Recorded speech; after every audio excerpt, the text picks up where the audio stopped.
People who moved to a different state or region. What's one cultural thing that caught you by surprise? I moved from the Netherlands to India to study abroad. I found out that Indian people are literally always late, or don't show up at all. I would often find myself stressed because I was running late, but arrive and everyone, including professors, were at least 15 minutes later than me. The feeling of stress when running late never left, even when knowing it was accepted. I moved to Alaska a few years back. The thing that caught me most by surprise is nearly a flip on what people consider to be personal safety. Like, in winter you wouldn't go anywhere without keeping extra blankets, water, tools, and other things in your car in case you have some sort of breakdown on the road. But when you stop at a gas station or convenience store, everyone leaves their cars unlocked and running as if unafraid of getting it stolen. But then again, I never heard of someone getting their car stolen when they left it running somewhere. Briefly moved to Virginia. The sheer amount of people who, when asked where they were from, specified Northern Virginia was astonishing. Not any place in particular, just "Oh, we're from Northern Virginia." Ha, that's because Virginia is basically the most northern state in the South, and Northern Virginia is not the South at all. If you hear a twang, you're not in Northern Virginia. I think the border is right around Fredericksburg. Northern Virginia people have a bit of a reputation as snooty. Source: Northern Virginia raised, living in Richmond. It's night and day. Grew up in New England, moved to NorCal. I was amazed at how nice and friendly everyone was. People say good morning when they pass you on the sidewalk. It freaked me out at first, but I got to like it. Moved back to New England and now I'm a weirdo who is friendly to strangers. I'm Australian and now live in Sweden. People are so serious. Granted, Australians are generally very laid back, but at work people always rush and stress. Even though this is a brilliant country with great conditions, I feel lazy because I'm not stressed out like them. One of Australia's former prime ministers used to hold the world record for chugging a yard of beer. That fact would feature prominently in attack ads in some countries. Everyone said the winters in Minnesota would be awful. The winters were fine. I own a coat. No one told me I'd have swampers 5 months of the year. Autumn is beautiful though, all 2 weeks of it. I moved to the Philippines when I was 5. I was surprised with the fascination all of the other kids had with my golden hair, blonde, and the fact I was circumcised. We had a swim class where the kids would change in the locker rooms. That's how they knew I had a weird looking dong. AI blondie, get over and show Gabriel your weird dong end. He hasn't seen it yet. Moved to Wisconsin and it's the cheese alcohol culture. Don't get me wrong, I dove head first into it and love it, but you usually think it's just a joke people say about Wisconsin. Every event or get together there are multiple cheese plates and beer liquor everywhere. When you go to a restaurant at 8 AM for breakfast, 9-10 people have either beer or a Bloody Mary. It's the best state. I was in Chicago for work earlier this year. I had an open Friday, so I decided to drive up to Milwaukee. As soon as I crossed the border it was cheese everywhere. Antique stores advertising cheese. Truck stops with big cheese signs. A freaking cheese castle. I was blown away. I grew up on the East Coast and moved out to Oregon. My first day at college here, a buddy I met was buying a few ounces off of Craigslist. I 100% thought it was going to be a cop, and kept telling him that along with the other East Coaster we befriended. Turns out my buddy had his med card and was doing a completely legal transaction. Everyone is high in this state basically.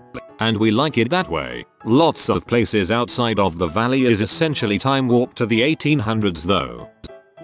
I moved to South Florida from New Jersey. Before NJ I lived in Connecticut. South Florida is like a different country. First, it is a crossroads of so many different cultures and nationalities who maintain a good deal of cultural autonomy. My first job was with a cigar company owned by Cubans in an office where practically nobody spoke English. Not chose to speak Spanish. Did not know English. That was very interesting. I walked away with a much better understanding of how educational immersive environments can be for acquiring language. Also, the surrounding area operated entirely in Spanish. Except for Starbucks, almost every commercial interaction began in Spanish. Once you get outside the Miami area there are people from all over South America and the Caribbean. At one of my jobs I worked with people from Bolivia, Venezuela, Colombia, a massive amount of Brazilians, people from Haiti, and Jamaica. I'm probably forgetting some nations. It is absolutely fascinating.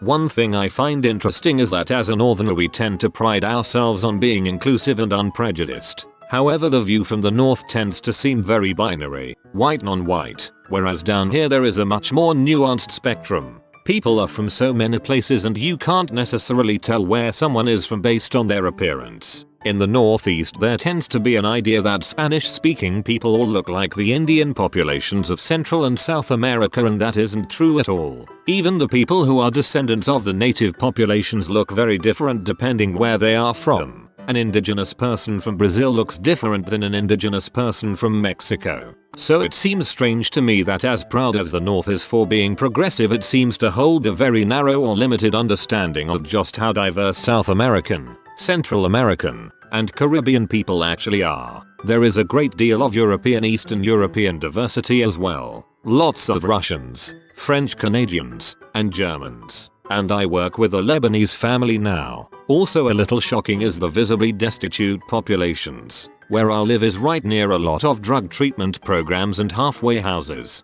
People from up north are sent down for treatment, and if they quit or are kicked out of their program, many of them become homeless. I love how different the animals are down here. Instead of squirrels we have lizards everywhere. At the cigar company I worked for, one of the girls said to me, "You can't teach an old parrot new words," which I loved for its regional specificity. Clearly she comes from a place where contact with parrots is more common than I'm used to. The ocean is here is the stuff of dreams. The water is sometimes crystal clear and always full of life. The first time I swam out to a reef with a dive mask and saw a sea turtle was one of the most awe-inducing moments of my life. Yay, race is totally different in other cultures. Like in Cuba for example, people are a whole spectrum of pale to black. It's definitely not binary and less important. New Jersey for 26 years, then moved to Colorado. Mexican food is awesome, but I cannot find anything even close to good Italian food. The dryness is a huge issue for me and I am still not drinking enough water, lol. People are also way friendlier. Took me about a year to not feel weird when someone talks or smiles at me. I have definitely gotten friendlier since moving out here. Visiting New York, I was blown away by the food trucks carts. You could sample food from several different countries in one afternoon without stepping foot in a restaurant. East Coast to Texas. Breakfast tacos are a thing, and now I can't imagine a world without them. Need some kolaches in your life too. I'm from Tennessee and now live in Boston. People just don't talk to each other. Like, no friendly small talk even. It seems like people would rather die than interact with a stranger. I'm used to making a new best friend every time I had to wait in line somewhere. I'd always heard that northerners were rude and I don't necessarily think that's the case, but I had thought that the lack of friendliness was exaggerated. It feels kind of cold and lonely up here sometimes. It's not the North, it's New England. Move to Wisconsin or Michigan, anywhere upper Midwest really, and you'll have more new friends than you can shake a stick at. New England weather, it just freaking does whatever it wants and answers to nobody. I moved from the south of England to the north, and I was surprised by just how safe I felt there. I don't think north and south matters much for safety in the UK. I've lived in Corby, Nottingham and Winchester, and Winch always felt safest, but I've never had a problem in Nottingham either. Corby is different because it's my hometown, so I never feel safe in some clubs, but the town in general is pretty safe these days. Moved from Los Angeles to Philadelphia. Everyone jaywalks here. Stoplights are like a joke to people. If you don't see a car or see the next car likely won't come for 5 seconds or so, you cross that street. I love the reverse of this as well. Literally had an acquaintance get hit by a car here in La because she jaywalked right after saying I'm from New York. Cause stop. I moved from Michigan to Los Angeles, CA, when it barely rained, and I mean barely a drizzle for half an hour. People cancelled plans, the cable and Wi-Fi went out, and people would bolt to their cars like they were getting soaked. Now I do understand the cancelling plans because the roads are covered in oil, but everything else just didn't make sense to me. It rained about a week ago. People are still talking about it. It's going to rain this weekend. People have been talking about it since Monday. People here eat chili with their cinnamon rolls. What the heck? I'm sure it's good, but it's just so weird. Grew up in AZ, moved to GA. People in the East don't wear jeans to casual events like a family barbecue or birthday party. They are dressed like we would dress for work or church, business casual, at the least. Most of my wardrobe was jeans, so I felt very underdressed at my first GA BBQ. Oh, did not expect this to create such debate. My personal experience was from 1998 until 2003. I lived in Gwinnett County, Norcross Duluth area. In general, my observation was that jeans were worn at home, not to social functions where the primary reason for gathering was visiting with people, luncheons, picnics, birthdays. I'm sure all you Southerners know what I mean. Also, my use of BBQ is wrong in the Southern sense. Sorry, what I'm actually referring to are what you would maybe call cookouts. Here in AZ, a BBQ means any method of grilling of any kind of meat, steaks, hamburgers, ribs, etc. We know about the difference in types of barbecue and enjoy them, but are more casual about our definitions. This is like you calling all soda Coke. You Atlantans know what I mean. Finally, Arizonans wear jeans to everything. Nice restaurants, church, and some people even wear them to weddings, as guests. Part of why I said Easterners is that my parents were from the Northeast and we moved to AZ when I was a year old. I was literally the only kid in school who didn't wear jeans. My mother had an aversion to buying them even though I begged and begged. I think I finally got my first pair when I was around 7-8 and they were all I wanted to wear because that's all anyone else wore. Grew up in South Jersey and now live in PA, and people hate, and I mean hate, when you refer to Italian ice as water ice. Californian here, I have no idea what either of those are. Moved from upstate NY to South Carolina in HS. They called the Civil War the War of Northern Aggression. Never once had I heard it called that in NY. It was then I realized that history is skewed based on people's views. Also, if you didn't call those an authority ma'am or sir, they thought you were disrespectful. You guys is not a proper term in the South and people will make fun of you for it. But it's perfectly okay to say all y'all. So I should clarify it was one old teacher in SC who called it the War of Northern Aggression. She had worked at the school 30 years and looked like a toad. Other kids and adults mentioned it more jokingly. I did generalize and made it sound like everyone did it when in reality it was one old bat.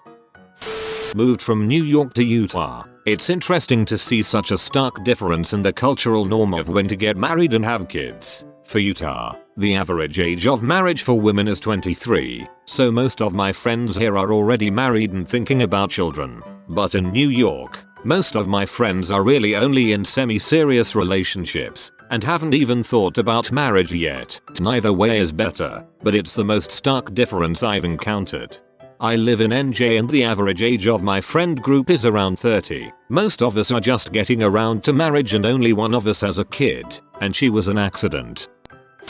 Grew up in Southern California. Moved to Texas a few years back. 1. What church do you go to is a question that comes up within the first 10 minutes of the first conversation when meeting someone. 2. Y'all, and all y'all. 3. People get weird about the Southern CA habit of putting the in front of freeways, i.e. Newport Beach take the 5 to the 405 to the 55. I didn't last in Texas. We moved back to CA after 3 years. And, yeah, that's more than one thing, but whatever. Moved from PA to CA. A lot of things caught me by surprise, but the thing that weirded me out the most at the beginning was high quality fresh produce even in the hood out here. When I was broke in PA, my options were canned everything paying extra attention to sell by dates because a lot of stock was expired, or wilted veg and moldy cheese at the corner store. Out here, even the 99-cent store has decent fresh fruits and veg. When I first started dating my now husband, he thought I was sectarian for bypassing a Mexican grocer in favor of the 7-Eleven next door. He didn't truly get it until I took him back east for Thanksgiving one year and gave him a tour of the neighborhood I lived in before I lucked into a stable, full-time job. We got food deserts here as well, but since a lot of produce is based in CA we get fresh produce year round. Moved from Costa Rica to Guatemala. It breaks my heart to see kids going through the trash and watching you eat with those big sad eyes. I just can't imagine how bad this country was in terms of poverty. I live that every day at college. Never imagined this was a reality back in Costa Rica, where kids go to school and are just kids. I know there are some that work, but that's not common. I end up giving my food away to them and the joy they feel is just out of this world.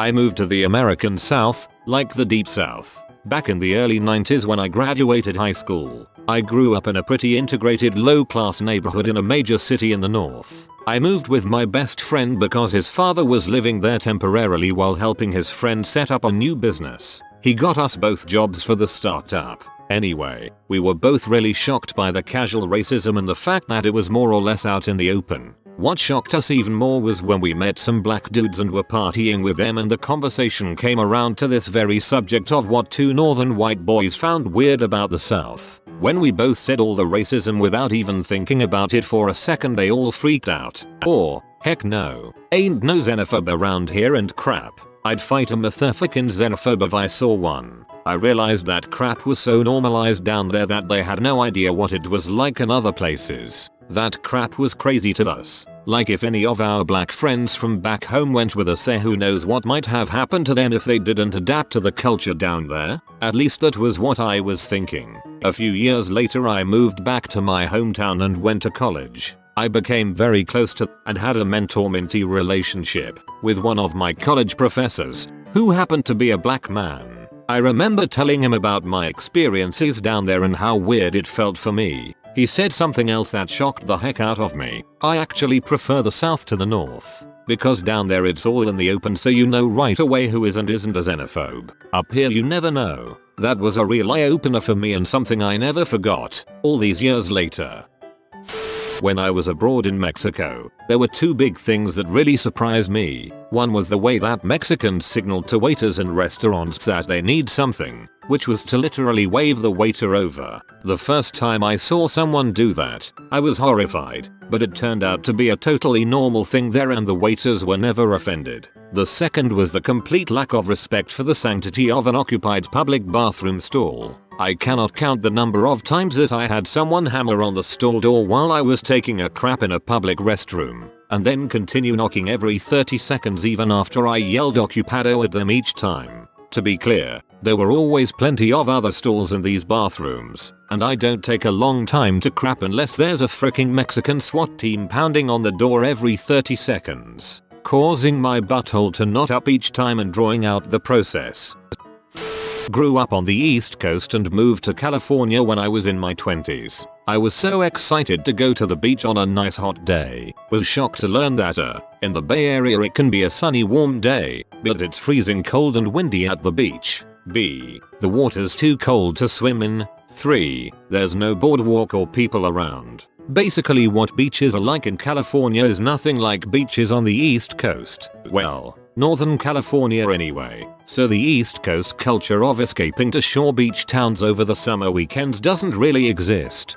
French Canadian. Moved from an all-French environment in QC to MB. Had a really rough time for the first few years because I didn't speak English at a passable level for my age at the time. 10. English wasn't really taught properly in QC, and it was made obvious when we moved. My vocabulary sucked. My reading comprehension was almost non-existent, and as far as understanding English, I was probably at a grade 1 level at best, as opposed to my classmates who had spoken it their whole lives. Grade 5. It was rough, and I got picked on, mostly because I had an accent. I caught by surprised by how awful my English was, and I had to catch up fast. I'm an American who moved to Ontario about 8 years ago, and it absolutely blew my mind that there is an entire province where it wouldn't be unheard of for the people to not be fluent in English. My family and I moved from Massachusetts to Colorado when I was entering high school. The biggest shock was the weather. Everyone thinks because of the mountains Colorado would be cold. The state has some years where they get 300+ days of sun, plus there is no humidity. So if it is sunny and 30s, it feels warmer. Everyone there was so laid back and friendly too. Everyone's friendly because there's no goddamn oxygen up here. Oh my heck, and the first time you get invited to a steakhouse is just a cruel trick. There is no steak. I too grew up in Utah. Moved to a smaller community from the suburbs. We wanted a little more land and our suburbs doubled in population and was turning into an absolute zoo. This smaller community, not really that small, but not the 300k population area we left. Everyone knows everything. We kind of knew that going in, we knew what to expect, but I didn't realize the extent of it. Every single person has history with every other person. This person was that person's first kiss. This group hates that group since grade 5, and it continues as adults to this day. Kids from one hockey team will get cut just because the kid's parent and the coach didn't get along in grade 9. It's absolutely ridiculous. A picture goes up on Facebook and all of a sudden my wife is getting texts, so you are friends with that person. That kind of thing. Man, we're just nice to everyone, and we don't really care about who likes who, and what just hanging out with this or that person implies. It implies nothing more than we are just nice people that get along with everyone. It's bonkers and out of control. Bury the hatchet. Move on. Be rad to each other. The pace at which people conduct their affairs, drive, talk, etc. Everything in the South goes so slow. I mean, I'm comfortable with it now, but holy heck, the front of the checkout line is not the place to catch up on old times with the cashier when there are 6 people waiting behind you. I moved from New Jersey to Savannah, Georgia. It took me 6 months to stop being suspicious of everyone I passed on the street. They just kept smiling at me and saying hello like freaking psychopaths. Here's an oddly specific one. When I moved from New Jersey, Delaware to Maryland, I found that when someone in their mid-20s asks you where do you go to school, they aren't asking what university college, they are asking what high school. They could not care less where you got your degree. They want to know what county you grew up and if your schools were rivals. Moved from NJ to Florida and holy crap, I've never seen so many people who just don't give a crap what they look like when they go out. Pajamas and Uggs at the store, in the middle of the day. I live near Destin and I see this a lot. I love visiting Atlanta because at least people don't ask me where are you going all fancy. Work, Susan. I have on a maxi skirt and a cardigan. Not me, but my brother moved to Texas for work. My sister-in-law was not prepared for how important the local school's football team was to the small butt town and the glares when she didn't wear the school colors on Friday. California to Texas. Football is its own religion. How much more of a sense of community neighborhoods have in America? I was born in Britain, where it is not uncommon to have never met your neighbors in 10 plus years of living next door to each other. We moved to Texas and basically everyone on the street introduced themselves within the first week. That Missouri sucks. Holy heck, no part of life prepared me for how much, how deep, and how hard Missouri sucks. I moved from New Orleans to Columbia, MO, in 2009 and I could not get out of the state fast enough. Lived in the East Coast for a few weeks. First thing I noticed, a lot of historic buildings in the old colonial style. Instead of 7-11 they have a store called Wawa. Weird. We have 7-11 and Wawa sometimes next to each other. Wawa is superior, but 7-11 is clutch. We respect it. Just moved a week ago today to Louisiana from NJ. I got caught in my first speed trap. Speed limit went from 65 to 45 for a quarter of a mile on a straightaway for no reason. Apparently speed traps are common down here. Never saw it drop like that unless it's a residential area going through a town. But yeah, pretty hefty ticket. I'm used to the NJ Parkway where the speed limit's 65 but everyone's going 85. If you're not keeping up with the speed of traffic you're getting rammed off the road. I moved from Colorado to Kentucky, so much more affordable. People in Colorado are friendly, but people in Kentucky appear to have no understanding of the phrase personal information. My husband and I dropped our laundry off with a woman who proceeded to tell him that she couldn't have any more babies because she had had her ovaries removed. Everywhere we go, we get asked personal questions, or told very personal information. Grew up in Wisconsin and moved to Arizona. Biggest thing I've noticed, if it rains, everyone freaks out and forgets how to drive. So I've had a few cultural shock experiences. I left my native land of Northern California when I was 18 to join the military and now at 30 live in Australia. The first big one happened before I even left the state. While in boot camp in Southern California, I was confronted by the bizarre fact that not everyone uses or understands the word hella, which to me was used as often as or uh. Living in Australia, the weirdest cultural revelation is that Aussies are basically the same as Americans, even if they don't want to admit it and will probably complain to anyone that listens that they aren't as bad as that. The moment of revelation for this one came when I was working with some guys and they were talking about somebody that had complained about too many Australian flags on Australia Day. Their final response was literally, "If you don't like Australia, then you can get out," which felt obscenely American. You have been visited by the Holy Doggo. Like and subscribe, you magnificent person.